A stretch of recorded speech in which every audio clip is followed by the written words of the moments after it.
Muy buenas noches. Continuamos nuestro estudio. Estamos en la lección número 15 que lleva por título en Revelación y Rebelión en el Sinaí. En la lección anterior hemos hecho una introducción donde hemos hablado sobre la manera en que Dios redacta esta revelación, ¿verdad? Dios en el monte Sinaí habló a Moisés, fue una voz audible. Moisés escuchó esa voz audible, lo escribió tal cual como Dios le había indicado. Y para que una persona se diera a conocer, es necesario que esa misma persona se lo diga, ¿verdad? Para darse a conocer, para revelarse. Puede elegir entonces la palabra, el lenguaje verbal, como también la manera escrita, y es lo que nosotros tenemos hoy en día, la Biblia, la palabra de Dios. Me gustaría recordar algunos textos bíblicos que están relacionados a lo que venimos estudiando. Por ejemplo, el Salmos 33, 6 al 9, que nos habla de que cuando el Señor habló, ¿verdad?, el mundo comenzó a existir. Juan 1, versículos 1 al 4, también nos habla de eso, ¿verdad? Que en el principio era la palabra, el verbo era con Dios, el verbo era Dios, y el versículo 4 específicamente que nos habla de que la palabra le dio vida a todo lo creado, ¿verdad? Y ese verbo fue hecho carne y habitó entre nosotros, dice más adelante en San Juan capítulo 1, verso 14. En Génesis 1:3 dice literalmente, y dijo Dios, ¿verdad? Habló Dios, dijo, sea la luz, y fue la luz. Entendemos que el universo fue creado por medio de la palabra, tal cual nos dice Hebreos 11:3, ¿verdad? Por la fe entendemos haber sido constituido el universo por la palabra de Dios. Y la Biblia nos dice en Hebreos capítulo 1, versículo 1, que Dios, habiendo hablado eh, muchas veces y de muchas maneras en otro tiempo a los padres por los profetas, en estos postreros días nos ha hablado por el Hijo, a quien constituyó heredero de todo y por quien asimismo hizo el universo. Y hay otros pasajes, por ejemplo, Colosenses 1:16 en adelante, dice que todo fue creado por él y para él. En esta ocasión vamos a ver el patrón de comunicación de Dios. Sería así: la revelación que da a conocer sus propósitos, sus planes, y después, como dice el título de nuestra lección para ahora, luego recuerdo, o sea, se revela y luego se recuerda lo revelado. Aquí tenemos un gráfico muy interesante que podemos examinar. O sea, hubo momentos puntuales donde Dios ha hablado, ¿sí? Si bien Dios habla o hablaba al hombre de vez en cuando en la historia, no lo hacía de forma continua, constantemente. ¿Sí? Esa voz audible como estamos mencionando. Además, Dios no se revelaba directamente a todas las generaciones. En cambio, eh, el patrón bíblico que observamos es este. Cuando Dios habló a Adán en el huerto, ¿sí? Dios habló y reveló mucho, ¿sí? Pero luego hubo un tiempo de pausa, por así decirlo, y nuevamente cuando aparece en escena Abraham, ¿sí?, tenemos el registro que Dios ha hablado a Abraham. Nuevamente esa revelación. Lo hizo también con Moisés, y ahí nosotros podemos fijarnos la fecha en el cual lo ha hecho, ¿verdad? El rey David, luego los profetas. Hubo un silencio de 40 años para luego, así como recién mencionaba en Hebreos 1:1, a través de Jesucristo. Por ejemplo, Dios habló al hombre de una forma verbal y audible. Eso ya lo entendemos, ¿verdad? Durante determinadas generaciones, como durante la época de Abraham, Moisés, los profetas y Jesús. Y tras esto hubo un vacío de varios siglos en los que se registró muy poco o incluso nada de lo que Dios dijo. Ahora viene la pregunta: ¿y por qué Dios hizo esto? ¿cómo sabrían lo que pensaba Dios las personas de las generaciones intermedias? La orden de Dios fue que todo lo que él había dicho, es decir, su revelación, se recordara posteriormente de generación a generación, de generación en generación. La revelación tiene lugar y luego es recordada. Luego tiene lugar otra revelación y otra vez un tiempo para recordar. Así como él habló, y esto lo tienen que pasar a sus hijos, ¿verdad? Y las repetirás a tus hijos. Interesante mirar entonces este cuadro que nos muestra que Dios ha hablado en un tiempo, en un lugar determinado, y luego de un tiempo se debía recordar esa revelación para luego, en otro momento, dar otra nueva revelación que a su vez sería, vamos a decir, recordar eso. Entonces veamos cómo es que Dios tiene este patrón de revelación que lo observamos en el Antiguo Testamento, ¿verdad? Y obviamente con Jesucristo ya en el Nuevo Testamento. Entonces tenemos acá la revelación que fue dada a Adán, Eva, y luego un tiempo para recordar, ¿sí? Luego aparece Abraham y así sigue este patrón de revelación. Podemos nosotros buscar en Éxodo, y vamos a leer algunos versículos para entender mejor esta ilustración. ¿Sí? Éxodo capítulo 12. Éxodo capítulo 12, versículos 14. Dice así, y este día os será en memoria, y lo celebraréis como fiesta solemne para Jehová durante vuestras generaciones. Luego el 17 dice así, y guardaréis la fiesta de los panes sin levadura, porque en este mismo día saqué vuestras huestes de la tierra de Egipto. Por tanto, guardaréis este mandamiento en vuestras generaciones por costumbre perpetua. ¿Qué significa esto? Que ellos tenían que celebrar esto con un propósito para recordar lo que Dios había hecho con su pueblo en Egipto, porque sabemos que de esa tierra fue liberada, vamos a decir, Israel. Versículos 24 en adelante del mismo capítulo de Éxodo 12, dice así, 24 al 27. Guardaréis esto por estatuto para vosotros y para vuestros hijos, para siempre. Eso significa perpetuamente, para siempre. Y cuando entréis en la tierra que Jehová os dará, como prometió, guardaréis este rito. Y cuando os dijeren vuestros hijos, ¿qué es esto? ¿Qué es este rito?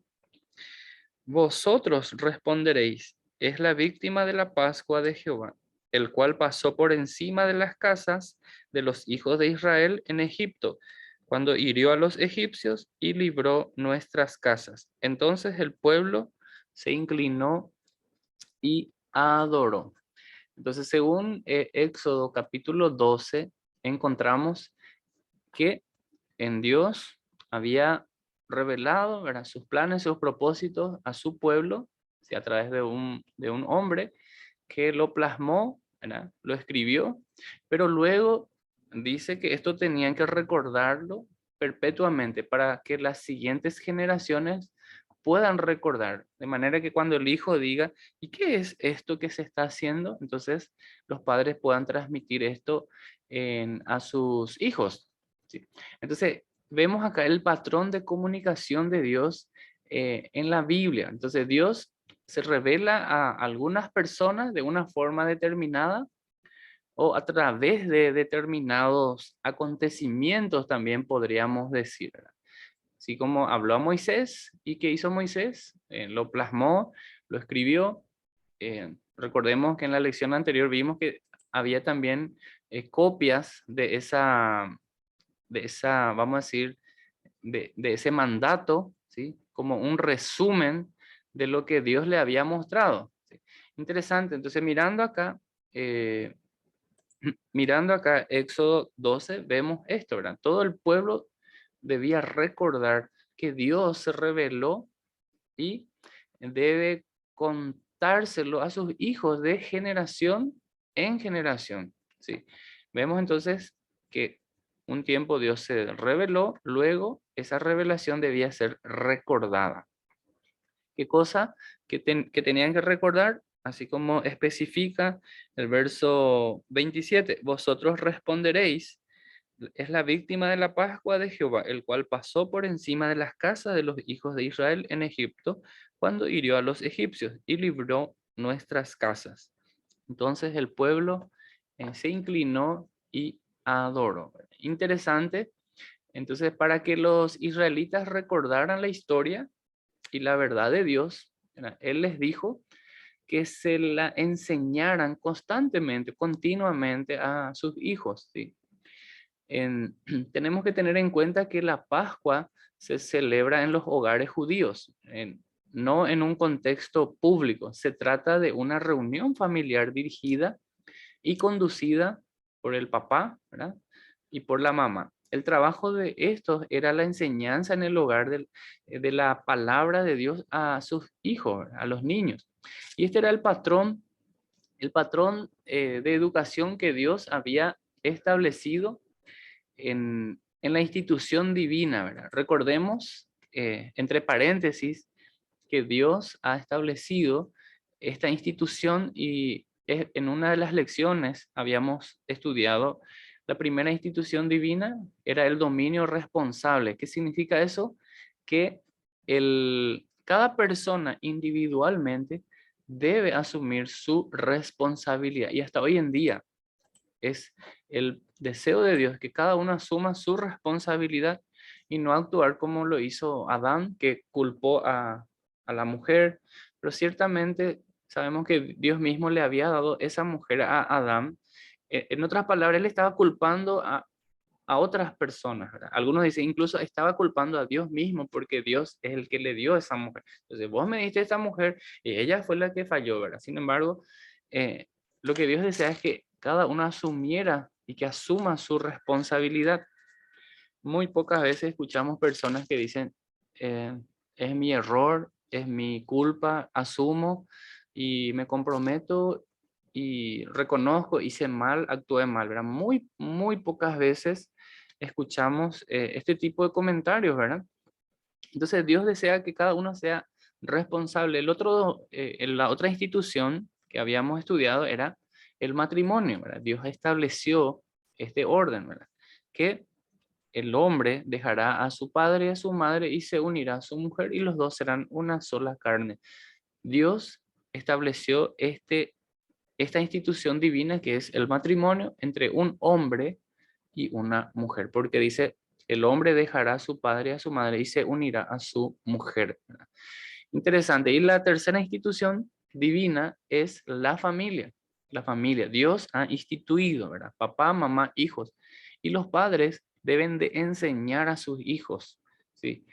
En, en la Biblia encontramos ya en el Antiguo Testamento, en Deuteronomio capítulo 6, la manera en que ellos debían enseñar a sus hijos, ¿verdad? Proverbios nos recuerda, ¿verdad? Instruye al niño en su camino y aun cuando fuere viejo no se apartará de él, ¿verdad? Y más adelante incluso el apóstol Pablo dedica todo un apartado ahí en Efesios capítulo 6 cuando le dice a los padres que no deben exasperar o provocar a ira a vuestros hijos, sino que tenían que amonestarlos en el Señor. Eso significa que papá tiene que instruir a su hijo en el Señor, ¿verdad? Y decirle qué es lo que realmente Dios quiere para su vida y para esto es necesario esa enseñanza.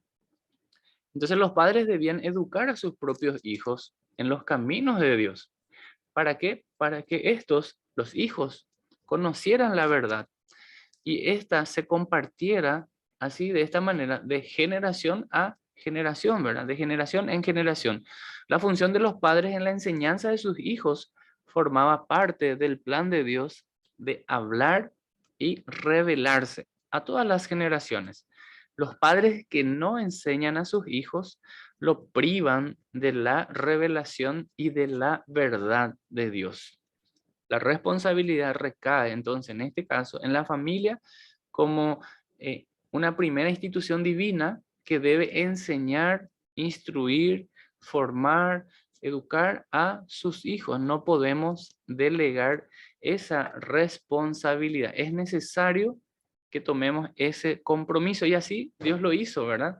Lo enseñó, lo mostró en su palabra y era la manera en que los hijos podían recordar los milagros que Dios había hecho en la antigüedad al librar a su pueblo de la esclavitud en Egipto y asimismo haciendo referencia a lo que es la Pascua. Vamos a ver una última ilustración con respecto a esto porque estamos viendo el patrón que Dios usa para darse a conocer, para revelarse, ¿sí? Revelarse. Una persona se da a conocer hablando o dejando un escrito, ¿verdad? Para que se pueda saber cuál es su propósito, cuál es su pensamiento, cuál es la voluntad de esa persona. Y Dios nos ha dejado este libro que nosotros lo llamamos la Biblia, ¿verdad? La palabra de Dios. En ella encontramos esa instrucción, esa narración donde Dios nos muestra cómo Él creó todas las cosas y nos muestra cómo nosotros podemos tener esa relación con Dios, ¿verdad? Cómo podemos tener esa comunión con Dios. Y hay un solo camino, ¿verdad? Hay una sola forma. Bueno, vamos a ver una última ilustración para luego ir cerrando esta parte. Aquí vamos a ver en esta ilustración esta. Esta también es la razón por la que Dios dio a los israelitas fiestas para celebrar, recordándolo a Él y lo que había hecho por ellos. Acá tenemos las fiestas de primavera y así también de otoño. ¿Y cuáles son?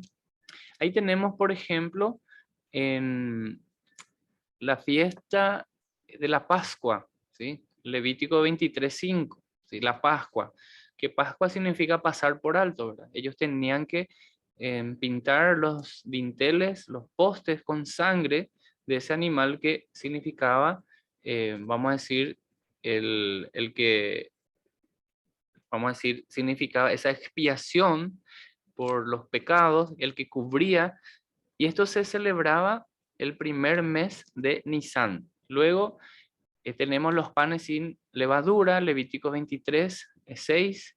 Tenemos la primera cosecha, Levítico 23:10 al 11. Las semanas o Pentecostés, Levítico 23:15 al 17. Y las fiestas en otoño serían estas, ¿verdad? Las trompetas en Día del Perdón, en el famoso Yom Kippur, ¿verdad? La fiesta que celebran los judíos. Y después, 5 días después del Día del Perdón, de Yom Kippur, ellos festejan los tabernáculos o el festival de las enramadas, ¿sí? Pero, ¿y los gentiles? Porque esto se refiere a los judíos, ¿verdad?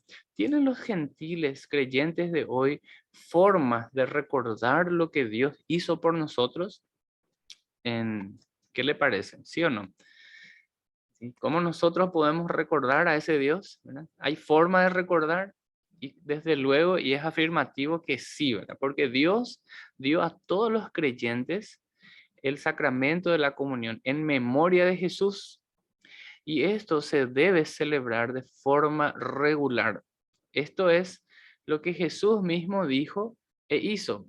Acá tenemos 1 Corintios capítulo 11, versículo 25 y 26. Esto probablemente algunas iglesias locales lo hacen, por ejemplo, cada un año, ¿sí? Participar de los símbolos del pan y del jugo de la vid, lo hacen una vez al año, ¿verdad? Hay iglesias locales que lo hacen 2 veces al año, es decir, cada 6 meses. Otras iglesias lo hacen, por ejemplo, una vez al mes. Otras lo hacen en cada domingo, ¿verdad? Participan de los símbolos. Y vamos a ver aquí en 1 Corintios, capítulo 11, versículo 25 al 26, y dice así: de la misma manera, tomó en sus manos, sabemos que es Jesús, ¿verdad? Tomó en sus manos la copa de vino después de la cena y dijo: esta copa es el nuevo pacto entre Dios y su pueblo, un acuerdo confirmado con mi sangre. Hagan esto en memoria de mí todas las veces que la beban, pues cada vez que coman este pan, ¿sí? Cada vez que coman este pan y beban de esta copa, que estamos anunciando la muerte del Señor Jesucristo hasta que Él vuelva. Interesante. Entonces, al mirar la palabra de Dios, cómo Él se revela de una forma particular, ya sea con acontecimiento o en forma audible. La persona que registra esa revelación y luego hay un tiempo para recordar esa revelación a través de estas celebraciones que tenemos aquí. Esto lo hacen los judíos, ¿verdad? Esas prácticas, y nosotros tenemos esta práctica en donde nosotros recordamos, o sea, ¿qué es lo que recordamos al partir el pan? ¿Sí? ¿Qué es lo que recordamos al comer el pan? ¿Qué es lo que recordamos al participar de la copa, ¿sí? Del jugo de la vid? Estamos recordando el cuerpo de Cristo clavado de manos y pies, y esa copa nos recuerda lo que Jesucristo tuvo que padecer para darnos el perdón. Esa sangre que nos limpia de todo pecado, porque la Biblia dice que la sangre de Jesucristo, su Hijo, nos limpia de todo pecado. Fue derramada para perdonar nuestros pecados, para limpiar nuestros pecados, ¿sí? Así como dice Isaías, ya 700 años antes de que ocurriera esto en la cruz, ¿verdad? Antes ya dijo que él iba a ser llevado como cordero, ¿verdad? Fue llevado al matadero y él sufrió nuestro lugar, o sea, el castigo de nuestra paz fue sobre él y por su llaga fuimos nosotros curados. Entonces vemos acá la revelación de Dios y la manera en que debemos recordar esa revelación, ¿sí? Dios ha hablado, Dios ha dejado su plan, Dios ha dejado su propósito plasmado y lo tenemos a disposición, y gloria a Dios porque hoy en día tenemos una variedad de traducciones, ¿verdad? En el sentido de que se puede leer la Biblia.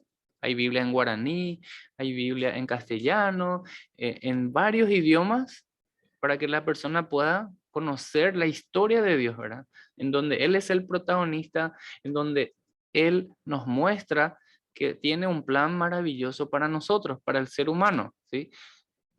¿Cuál es el tema central de la Biblia? Justamente es eso, la redención del hombre a través de la persona de Jesucristo. No hay otro medio, no hay otro camino. Jesús dijo: yo soy el camino, nadie viene al Padre si no es por mí. El apóstol Pablo lo había dicho a Timoteo, ¿verdad? En la carta que escribió, ¿verdad? No hay otro mediador entre Dios y los hombres. Jesucristo es el mediador y es el único. En Hechos 4:12, ¿verdad? No hay otro nombre dado a los hombres, no hay otro nombre bajo el cielo dado a los hombres en el cual podemos ser salvos, solamente a través de la persona de Jesucristo. Y eso lo recordamos al participar del pan y del jugo de la vid.